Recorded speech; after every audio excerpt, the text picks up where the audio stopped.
rescue. You got the next step? Constant stream of information. Heading for the search area. The information flow never stops. Is she wearing IFB? Punch up the camera. Just punch up the camera. The competition is fierce. It's a risky business in some ways. Here we go. Next is camera 2, not the bump. Here we go. Every day is a deadline. It's exhausting. Miami, go satellite.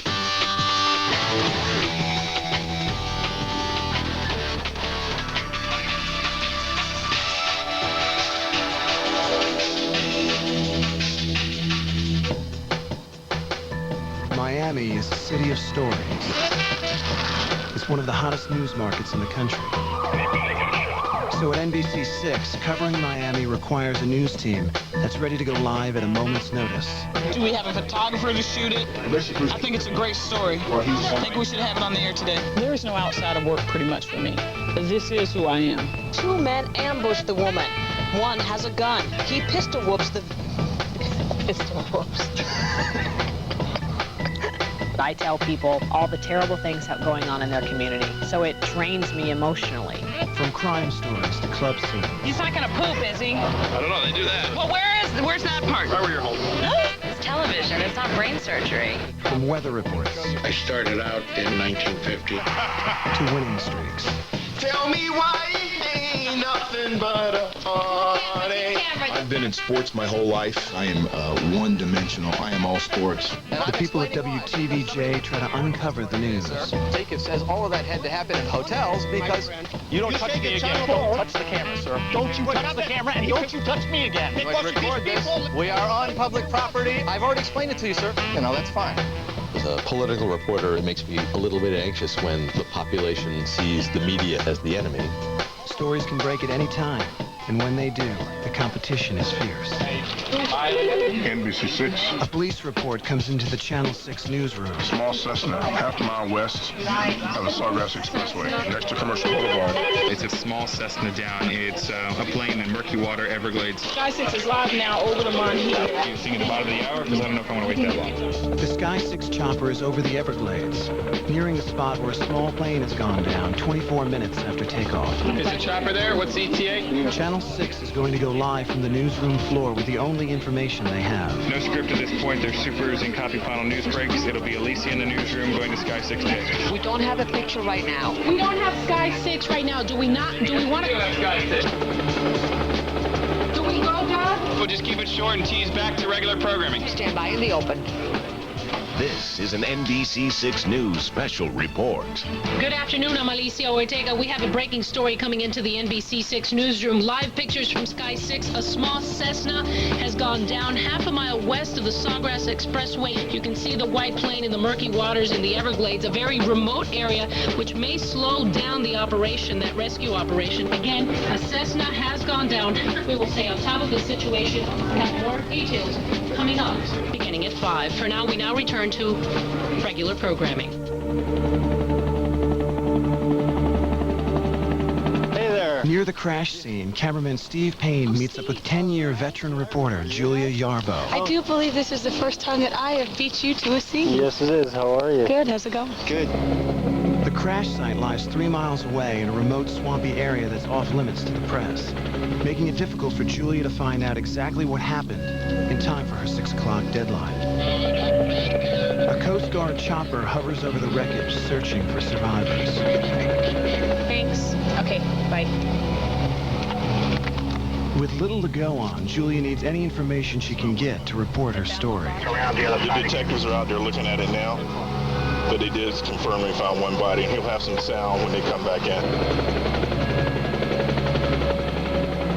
We don't know how many people were on board. We're not quite sure who owns the plane or where it was coming from or where it was heading to. And we know at this point that there is at least one body confirmed found on the plane. How far out from where we're at, how far out is this? See where that chopper's flying? It's about 2 or 3 miles. In the Everglades, wildlife can hamper the rescue operation. A lot of entanglement problems. You've got wildlife out there. You've got the gators out there. We had probably had 2 nests out there with alligators that were real close to the plane. Are they going to eventually pull it out, or is it going to leave? Hopefully, this afternoon we'll be able to get at least that one body out. The pilot, a Japanese national, had received his pilot's license in South Florida. Sorry to have to call on for such horrible reasons, but we understand that the plane that went down off the Sawgrass had been rented from your company. We're bumping the 5:30 and the lead at 6.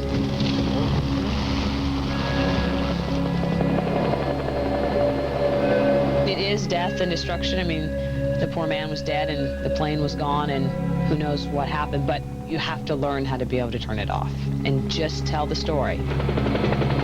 With investigators still questioning how the small plane could have spiraled out of control, Julia has to leave to put together her story in the truck in hopes that she won't miss any new information from the crash scene. Why don't you ask him? Veteran journalist Ike Siemens and reporter Martha Segalski team up to do two very different stories about the mayor of Miami-Dade. Ike, I was the one who hooked you up with your own personalized That used to be my car. I remember when it looked good. Oh, please. Ike, you don't get your car over 40 miles an hour. And I'll let you sit in the front since you're a little older. Ike needs to talk to the mayor about the airport's new terminal, but Martha's going to try and question him about a very different subject. Miami-Dade's mayor, Alex Pinellas, has been voted by People magazine as the world's sexiest politician. So we're going to the airport. The mayor will be there for a press conference, and we're going to, in the middle of this press conference, ask him about his newfound honor. Well, I'll finish here. I know who they are, Ike. I'm not some pub reporter trying to be Mr. Veteran Dan Rather over here. Martha needs to use guerrilla-style tactics to catch the mayor. My strategy is to get the mayor before he does this big grand opening thing. And I want to make sure I don't tip him off, so at the last minute he says, oh, I don't want to talk about being the sexiest politician. This is a new concept of local news coverage. They're sending older reporters like me out with their daughters. And I'm teaching my daughter, Martha, how to do this. If we see him, I want to get him before this whole thing starts. I wish I knew where he was coming from if he's here. You think he's already here?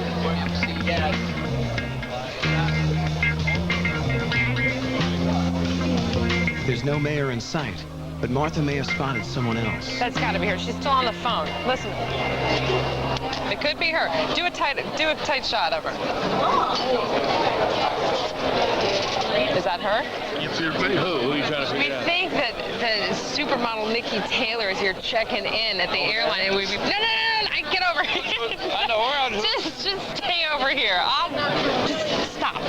But she's been on the cell phone forever. And it may not be, but from the back, she's tall, blonde. It was fun to see, loosen up and get into my story. He was throwing out, oh, why don't you do this? And he's like, or you can do that. Why don't I just go look and see if it's her? How does she know you, Ike? She doesn't know me, but I know where she lives, right? Let me go see. Don't, Ike. I'm not going to say anything. You want to know who it is? I'll just... Where's he going? Uh-oh, there he goes. Oh, my God. Here he comes. I think it's her. I told you. Come here, Joe. We're going to do this. I couldn't have let that opportunity go by. I mean, that was perfect. Excuse me. She's got to get a little more aggressive here. Just go up to her and say, excuse me. Excuse me. You Nikki Taylor? I'm Martha Segalski with Channel 6. We're doing a story on Miami-Dade Mayor Alex Pinellas. He was voted sexiest politician by People magazine. Can I ask you a real quick question? What is it like to be a supermodel and being real quick. I mind running after parents who've just lost their child. I mind running after someone who 10 times has said no comment. I don't mind in fun chasing after a supermodel who's pretty cool about it and hasn't put her hand over the lens and said, I'm not talking. I don't mind that. Well, I think that's great. Good for him. Yeah? Yeah. Have you ever seen him? Puts pressure on and stuff. But hey, go for it. He's, very positive and confident. Is it N-I-K-K-I or how do you spell your name? N-I-K-I. N-I-K-I. Thank you so much. It's okay. Thank you. Did you get her though? Did you get sound? Sit right here when I caught up to you. But you got usable sound, right? Yeah. Perfect. Martha is so focused on catching Nikki Taylor, she may have missed her chance with the mayor. But the mayor came just as you started talking. The mayor's still going to be there. As divers continue to search the submerged plane for clues as to how an experienced pilot lost his life, Julie and Steve finish editing their story. Hey, Jim, you got the Nextel? And need to send it to the station. We edit a package in the truck. We call our engineer staff at the station. Edit. Yeah. Steve Payne. Who are you with, Julia? See live 1 bar. Then they tune us in on which signal we're coming in on. I got you. I have bars and tone. The tape is put into the edit machine in the truck, and then they play a tape, we play a tape, and it basically records from our truck to the station through the microwave signal. The International Airport lost radio contact. It's the same concept as like radio, except it's microwave, and that way it sends the video as well as the audio. Okay, bud. Talk to you later. With the package sent to the station, Julia and Steve rush to get the latest update from an official just back from the crash scene before they go live. You've got the bottom portion, right? The bottom portion you have with you, right? I don't think people quite understand the time constraints we have. I mean, it's a deadline 3 times a day. It's exhausting. Joe, get that light shot again with the camera. With the mayor's press conference ending, it's now or never for Martha. Is posing for the cameras. Mayor, we want to... Joe, the big question, we're going to talk to you about the airport in a minute. But first, No, you're not. Yeah, we are. Ike's here to talk to you about that. Wait, Please. Mr. Mayor. Mr. Mayor, Mr. Carty's waiting. We're going to do this over here as we planned. Where's my photographer? Joe. You're holding a mic. You're not holding Ready? it. The question that we all want answered, Mayor, is how does it feel to be the sexiest politician in America? It doesn't feel any different than it felt yesterday, quite frankly. Actually, I think you should ask my wife that question. She may have a better perspective. Giuliani, Clinton, do you know who your competition was? I really don't. It's a lighter moment in my term as mayor. I heard you were doing a centerfold next month. All right. Thank you, Mayor. We got everyone. And the supermodel. I mean, you couldn't have asked for that. That was perfect. I think it's wonderful. That's why they bring Martha here to do the heavy stories. No, I think it's great. Well, Ike, I'm following in your footsteps because God knows how much I'm going to be alive to do them. No, seriously, one of the neat things about this business is you come out to do a story and you don't know what you're going to get, but you wind up getting a world-famous model. That's what TV news is all about. No, it was a great get, as we said. Thank you, Ike. Yeah. Thank you.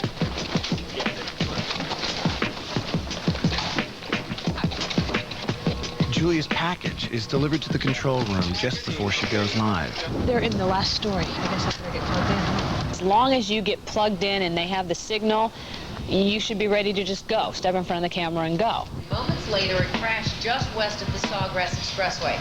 Reporter Julia Yarbo is live at the scene with the latest tonight. Julia? Well, Jennifer, the one man on board, the only person on board, investigators say was an experienced pilot. Now, that plane took off at 11:30 this morning, and it is about 3 miles west of this location out into the Everglades. Investigators spent all afternoon trying to reach the wreckage and much more time pulling the victim from that plane.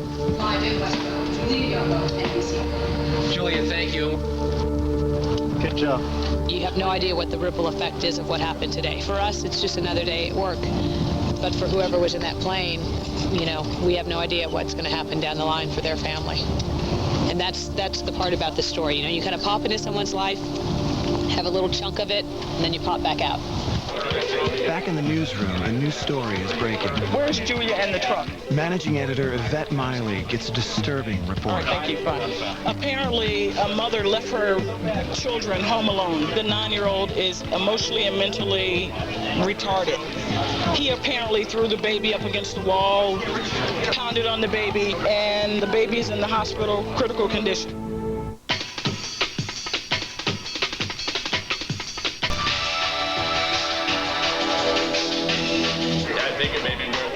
What hospital? Serious? Critical? A baby is in critical condition after being thrown against a wall by his 9-year-old brother.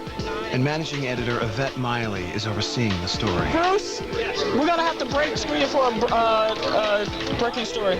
My job is to think about what we're doing, how we're doing it, and what we should be doing next. We're probably going to report it with Michael Williams here in the newsroom chair. All right, thank you. Bye. It'll be Michael Williams. The talent will be Michael. And we need to break Yarbo. I can hear you. Julia is finishing up another story and doesn't know yet about the breaking news. Take another step over. Probably 8 times out of 10, I think I'm the bearer of bad news. Who's shooting who?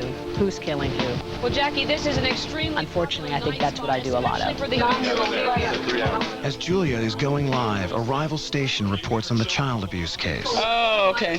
They had a picture of the baby, which I don't particularly think we should show. Right. That's, I agree. Look at that. Look at the baby. Infant, as a result, was aspirating into the mouth. I don't think loud. Okay. Who's on the way there now? So as soon as she finishes, we're going to send her to right now. We're live in Fort Lauderdale. Julia Yarbo, NBC6. Channel 6 is a step behind their rivals and scrambles to get on the air with a quick update. Michael Williams is live in the newsroom. Michael, what happened? Tony, here's what authorities are telling us right now. A 3-week-old infant is in critical condition in a hospital after apparently being beaten and thrown into a wall. Years ago, I really got a wake-up call personally when, in one morning meeting, we have a story of 2 people found dead in a home. And I said, 2 people are dead. What's unusual about it? 30 minutes later, I got a call from home, and it said, hey, your first cousin was one of those dead in the home. It's something that will stick with me forever.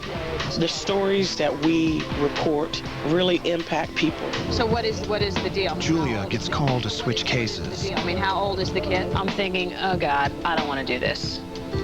I'm thinking, you know, can we do anything else besides a child abuse case? Nice. 3 months old. 3 weeks. Oh my God. I don't want to do this story tonight.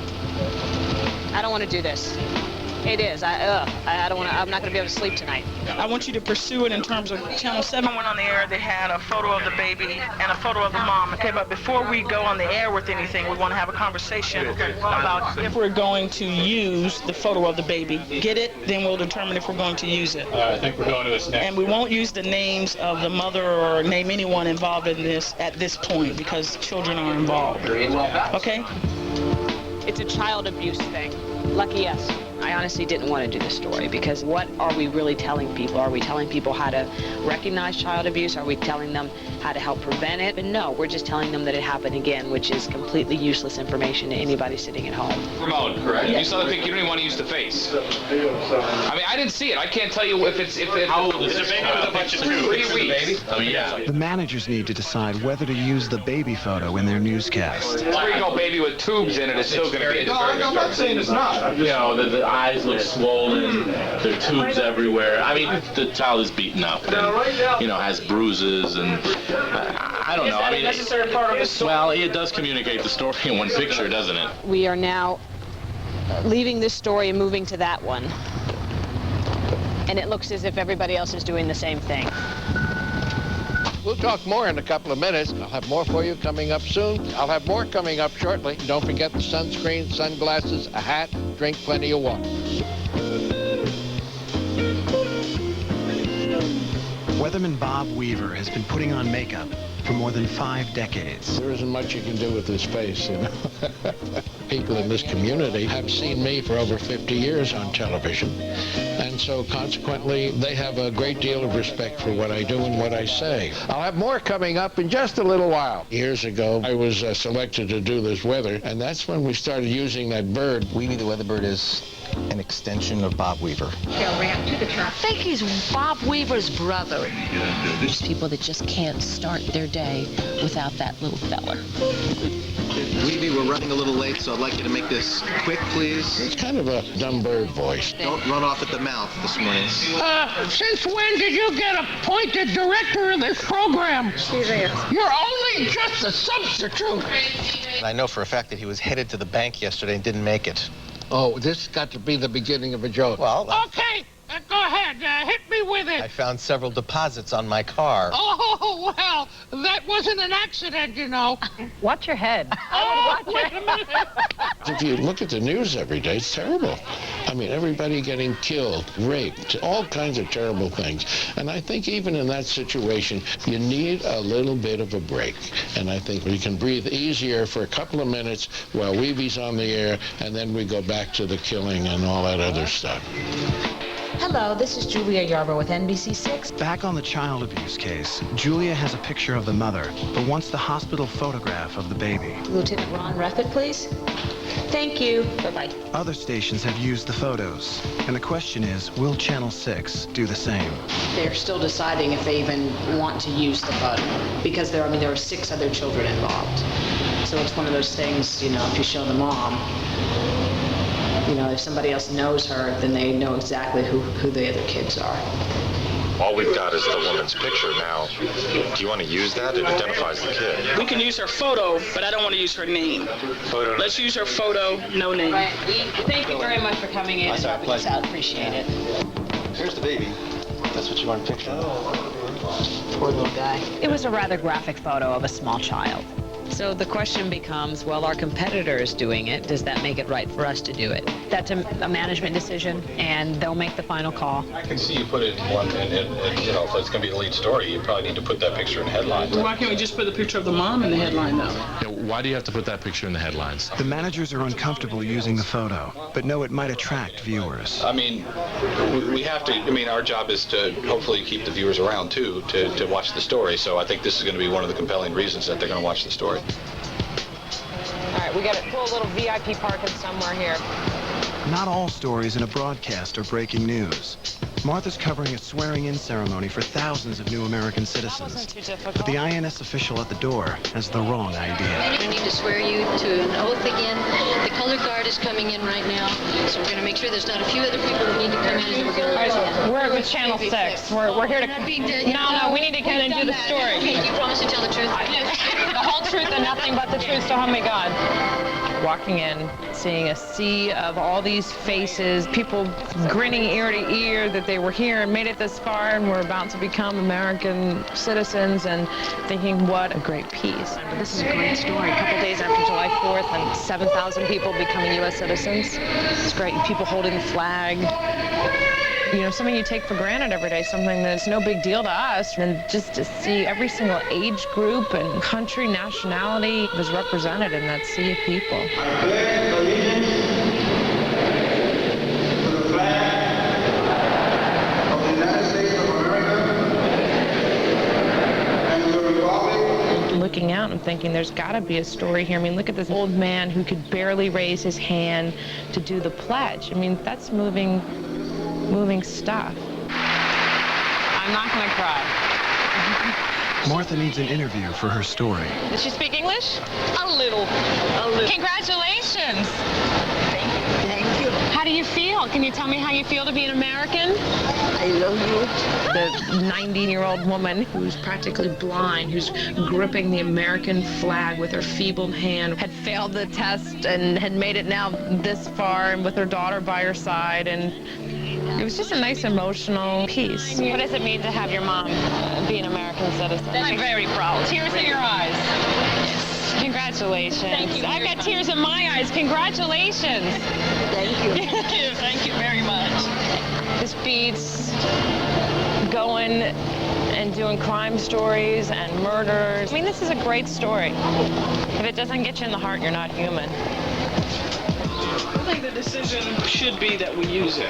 Yvette explains to the news director her decision to use the photograph of the baby. And once at the very end, because I think it is important to sort of say, yeah, isn't this horrible what happened to the kid? You can say it in words, but the picture is definitely more powerful than anything that we could say. Meanwhile, Julia's ready to go live, and through her earpiece, she listens for her cue from the producer in the control room. Hey there, Julia. I'll give you a closer cue when we get closer to you. I just want you to know that I think we should leave out the names. I agree. But okay. After much debate, they decide to use the pictures of both the mother and the baby, but to leave out their names. Stand by, everybody.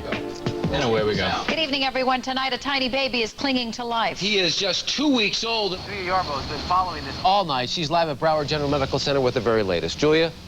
Well, Tony, the mother of that child brought him here to Broward General Thursday evening because he had bruises on his head.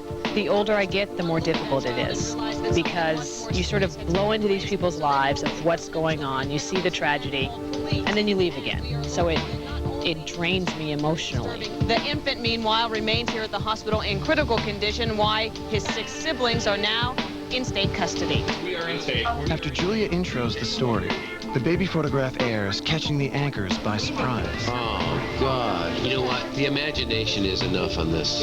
Gratuitously, you know, there's no reason for it. We used to have this edict that you never showed a baby with tubes or on a stretcher. Oh, really? Yeah.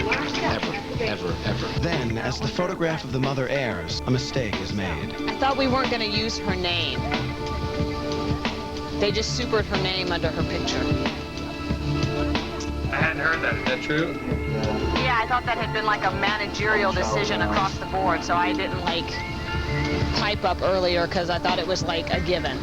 Have you heard that we were not going to use this woman's name so as not to identify her children? I hadn't heard that. It had been passed on to me to not use her name, but it had not been passed on to the next producer or the next manager. Don't use the name. So we ended up showing the mother, her name, and the baby regardless. Leah Yarbo, NBC6. Although there had been concern about showing all three, we ended up doing just that.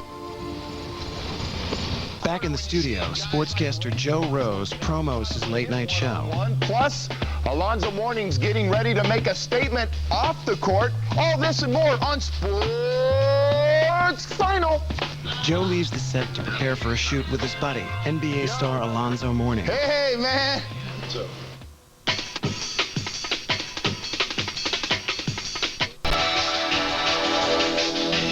I will understand my life away with you. Once you get stereotyped as a jock, that's just the way it is, so I play it up. All right. Just like that, I'm all done. Sportscaster Joe Rose gears up to help NBA star Alonzo Mourning tape a video for charity. I was a tight end with the Miami Dolphins for 7 years. I never thought I would be doing TV. What's his name again? Who's coming? It's been quite an experience learning this side of the business and realizing how hard it is even to do 3 minutes on camera every night. Can we drop this down one more time? See it a couple more times? You know, in my job, I'm the luckiest guy in the world because sports is all fun. Alonzo does a charity event that raises hundreds of thousands of dollars, and I usually get involved with him every year and help him. So, thanks for coming in on a Sunday, man. So, you finally got a ball you can palm. Yep. My small hand finally got something. Took some air. I know a lot of people said I'm a big kid afraid to grow up, and that's probably accurate. Have you ever wondered what it's like to coach a team of professional basketball players?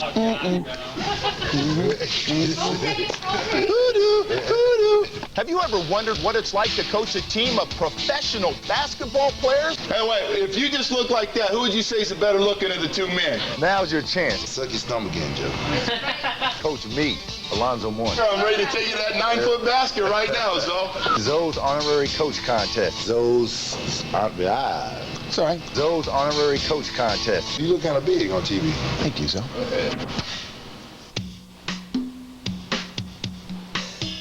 Political reporter Nick Bogert has to cover a whirlwind presidential visit in time for his 5 o'clock broadcast. First stop, a speech by President Clinton. If you arrive too late to where the president's speaking, they don't want to let you in. My nickname is Nick of Time. I'm covering things right up till the last minute that I think I can get away with covering. And I tend to be somebody who pushes the envelope on time. Covering the president is much more of a pain than covering almost anybody else because the president's of security and Secret Service, and they want you locked down in position an hour and a half ahead of time. Brothers and sisters, please give a CWA welcome to the President of the United States. Right there. As jaded as I am about the story, the music still gives me a little goosebumps.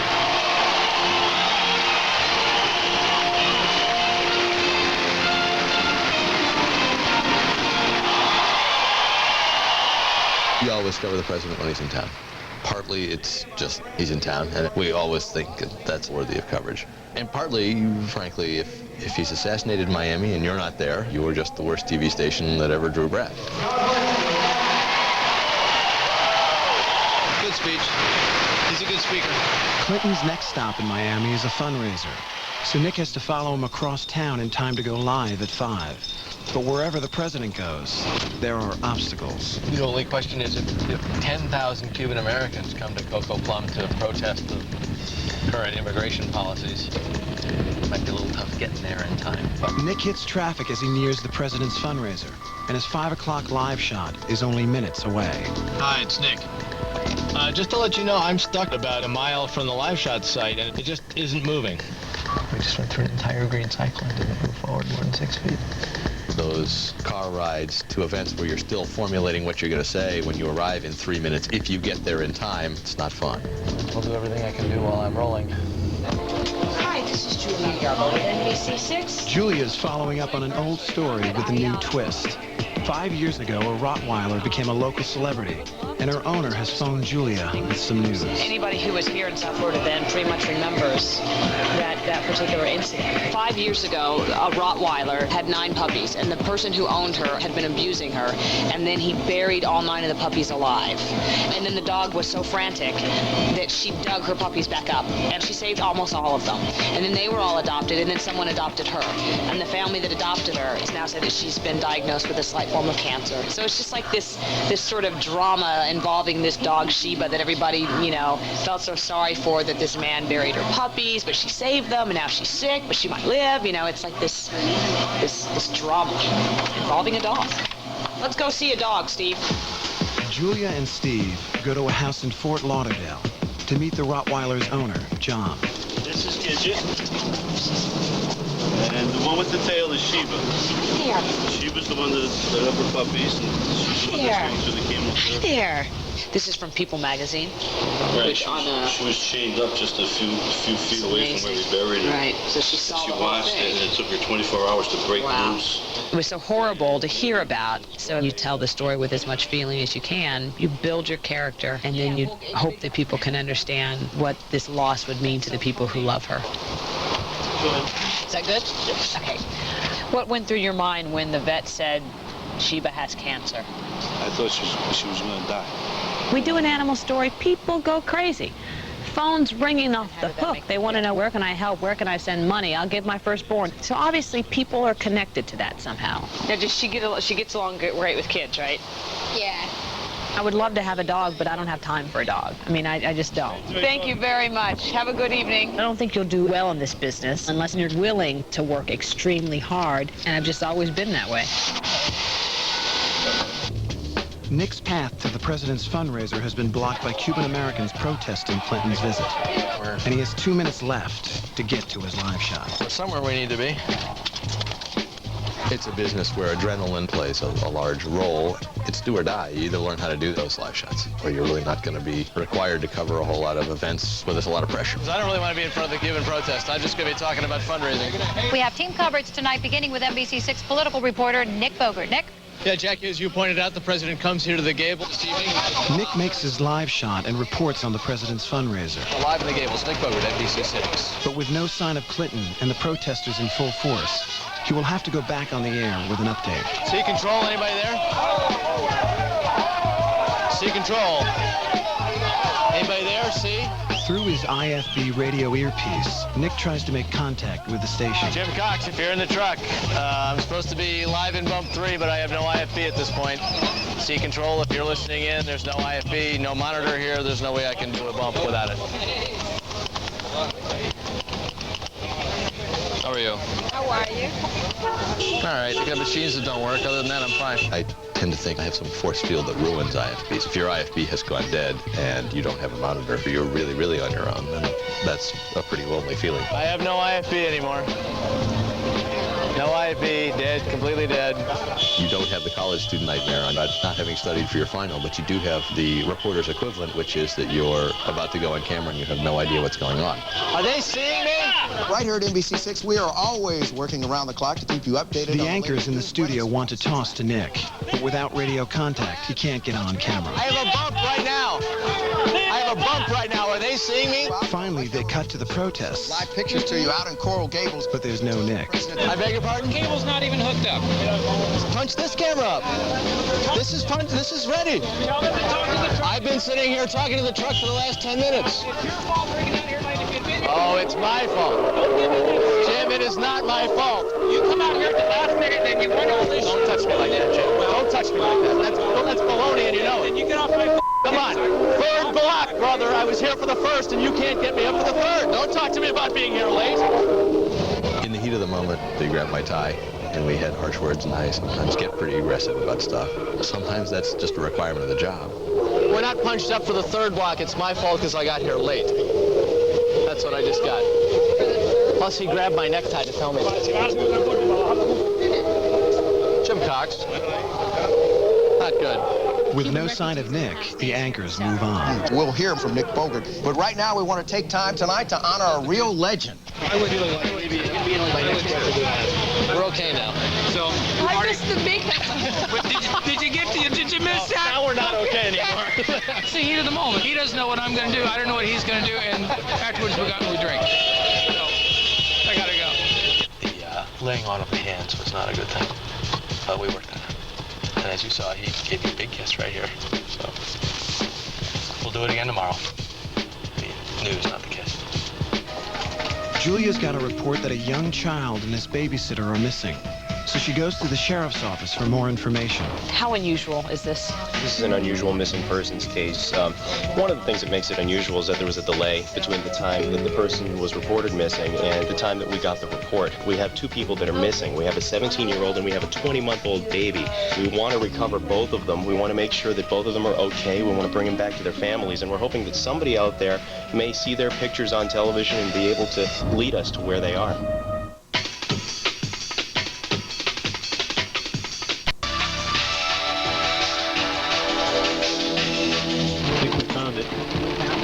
A young child and his babysitter are missing. And Julia and Steve arrive at the house to interview the family. The kid had been missing since Sunday. It was now Tuesday, and they just called police to say, maybe you could help us. And you have to wonder, well, what's really going on out there? Hello, we're with Channel 6. The father left his son with his 17-year-old friend for the weekend, and they haven't been heard from since. You are, sir? Father. Okay, what are your thoughts about your son? I'm worried. I just hope he come back here safe. What are you going to do from here? I'm just gonna hope he just bring back the baby, that's all. Just hoping. Do you have any idea where they might be at? Thank you very much for talking with us. After finishing her interview, Julia prepares for her live shot in the edit truck. She wants to get the pictures on the air to help in the search for the missing child, but there are problems. Live truck engineer Jim Cox calls the station. With lightning in the area, it may be too dangerous to put up the truck's broadcast antenna to go live. Scott, Jim Live 2 with Julia up here in Broward. Listen, be advised that we have severe weather up here, and the mast is not going up till some of this stuff passes, okay? And we're in the 5, all right? They're not putting their mast up. They're in bad weather until the lightning passes. They don't feel safe in putting up a signal. Okay, they know. Anchor Kelly Craig knows what it takes to look good on TV. I'm going for the raccoon look. The lights can really fade you out, so you really have to pile it on with a trowel. I'm not digging this lipstick. Back to the lipstick board. How are you? In the news today. This is something I always wanted to do, and how many people can say they're doing what they've always dreamed of doing and have done it for 18 years now? Something different every day. It's always a challenge. Kelly has just a few minutes left to get ready for her show. You guys should go inside from the rain, and then you can watch. Julia and Steve set up to go live with the missing baby story. Oh. I guess I need some keys. The child was missing. None of the family members knew where this infant was at, so we flooded the airwaves to get the message out there. Guys, come on. Ask your friends to come stand over here so that they don't make noises behind us, okay? Just before she goes live, Julia discovers something. I did something really stupid. I did something really stupid. I left the keys in the car. Got a coat hanger? With only seconds to air, Julia has to forget her mistake and go live. Well, Tony, BSO investigators have a rather unusual case on their hands. The big question that everybody is asking, where is little Rashawn Gaskins? You know, accidents happen. I mean, nobody can be mad at you for an accident. And we're human, you know, and you figure out how to work with what you have to work with. That if anybody has seen the 17-year-old boy and the 20-month-old child, to call police, because not only their family and friends, but investigators want to know where they're at and that they're okay. We get familiar with the script so that if something goes wrong, you are able to recover. Kelly looks over the lines for her upcoming show and finds something that might trip up her co-anchor, Jerry. Governor Bush is in Tampa right now, and Governor Bush is in Tampa right now, and they're both on their way to South Florida later today. We'll explain. Now, it's going to be interesting to see if Jerry balks at that, because you really have to read it over. Governor Bush is in Tampa right now. Governor Bush is in Tampa right now. This is fun. Let's watch her do it on the air and see if she chokes. This is going to be good. Let's see if she chokes. The audience will be watching. Maybe we should just try to put another key in there to see if we could jimmy it, you know? Steve's going to kill me later tonight when no one's looking. If I'm not at work tomorrow, search the Everglades, okay? As Julia and Steve struggle to open the car, Kelly is joined on the set by her longtime co-anchor, Jerry Helfman. And Kelly is confident that Jerry did not read the script. I'm ready. Are you ready? What is that? Nothing. Oh. Oh, look. Here we go. Come on, We're working on 2 stories still breaking in South Florida. Miami police are still searching for a man who somehow got away. 2 children are missing in North Miami under mysterious circumstances. Police are asking for your help, and we'll have a live report. Governor Bush is in Tampa right now, and they're both on their way to South Florida. Later today, we'll explain. And the world ends today. Another world, that is. We'll say goodbye to the cast and crew. The NBC6 News Midday starts right now. Both Governor Bushes. See, if you didn't read it before, it would be hard to, you know, it's weird. Right.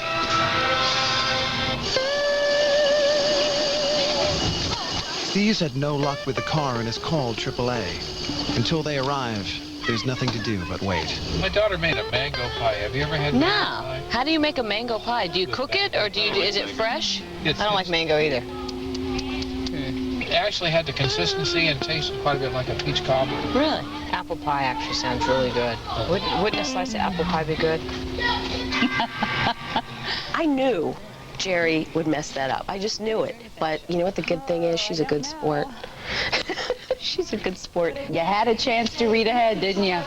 I actually read ahead, but I thought it was a typo there, too. Do you know what I mean? Like, you should have told me. I know I should have told you. I'm mean. Nasty. Horrible. Hallelujah. We're saved. Steve gets a call that AAA is about to arrive. But then a sheriff passes by and offers to help.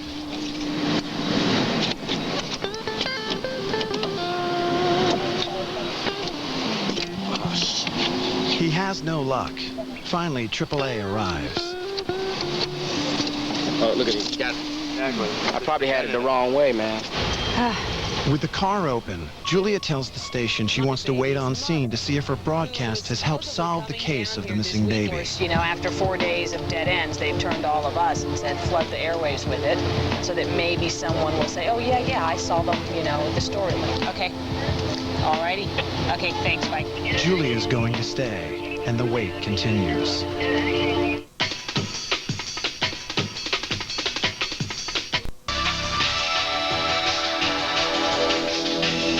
Close the back of my trunk there. Here, let me go check. Julia and Steve have been waiting outside the missing child's home when they discover that Julia has left the truck door open.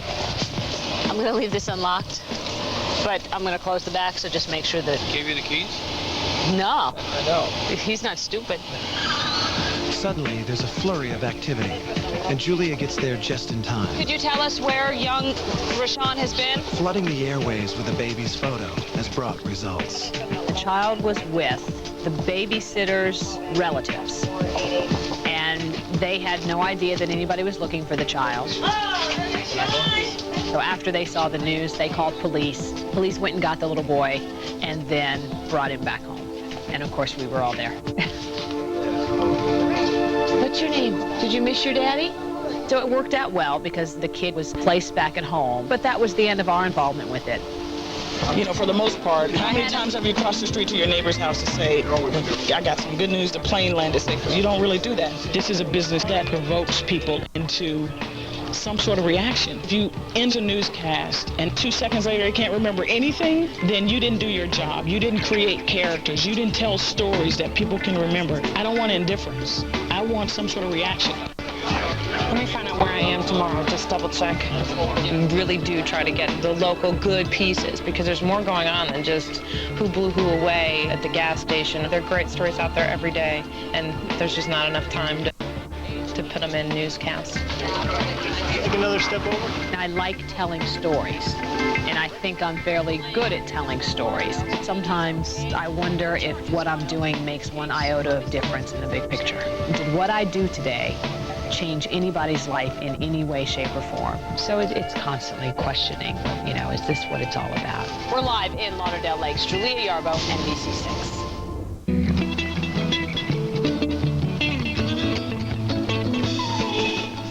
Coming up, push the envelope of possibility with the Masters of Illusion. Go behind the smoke and mirrors in The Secret World of Magicians and Mentalists, next on TLC. And for more online, click on TLC at discovery.com.